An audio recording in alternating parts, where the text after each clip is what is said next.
પહોંચ્યા છે। આપણે જે દ્રશ્ય બતાવું છું કે તે પોતાના ફોનને લઈ અને આ જે જૂથળ ગામના જે ખેડૂત છે તે મગફળીનો પાક છે તે જોવા માટે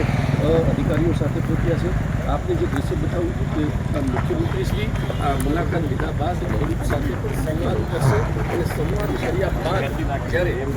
પાણીના ગામમાં જશે ત્યાં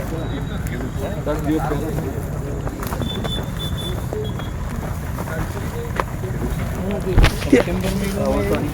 નવરાત્રી ઉપર વરસાદ આવ્યો પછી પણ પાઘા પડી મોટા ભાગે આપણે આમ વરસાદ પશુ માટેનો સારો જોઈએ તો 100% બધાનું અત્યારે મગફળી કપાસ સોયાબીન 3 વધુ મગફળી 80% મગફળી સોયાબીન ને થોડું કપાસ આ બાજુ નથી, પેલી બાજુ જુનાગઢ માણાવદર ને વિસાવદર ને એ બાજુ કેટલી રાખવાની છે વરસાદ પડે ને એટલે આ બધું પલળી ગયું અંદર ફોગ થઈ ગયું શું થયું નવરાત્રી ઉપર કાઢીને હવે જે ખેતરમાં પડી રહે ને એ વીણી ન શકે, એ ઉગી ગઈ બરાબર। અઠવાડિયું વરસાદ ચાલુ એટલે એ અઠવાડિયું ચાલુ રહ્યું પછી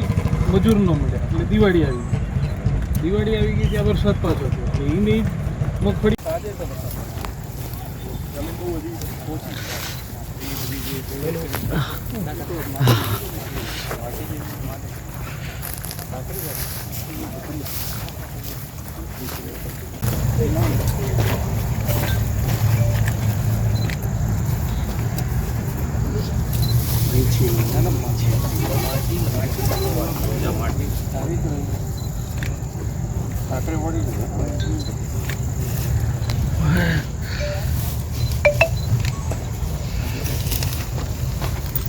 વડીલ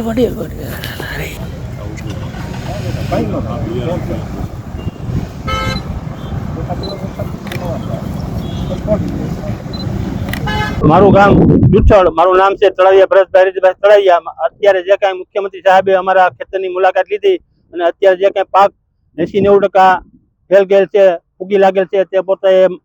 નજરે જોયેલ છે અને અત્યારે જે કાંઈ કમોસમી વરસાદની હિસાબે જે કાંઈ નુકસાની થયું છે એની હિસાબે મુખ્યમંત્રી પણ આમાં થોડાક સહમત છે અને એને અમારી એટલી અરજ છે કે અમારું પાક ધિરાણ છે ખેડૂતનું એ માફ કરે અને અત્યારે જે કાંઈ લેટ વરસાદને કારણે માવઠાની હિસાબે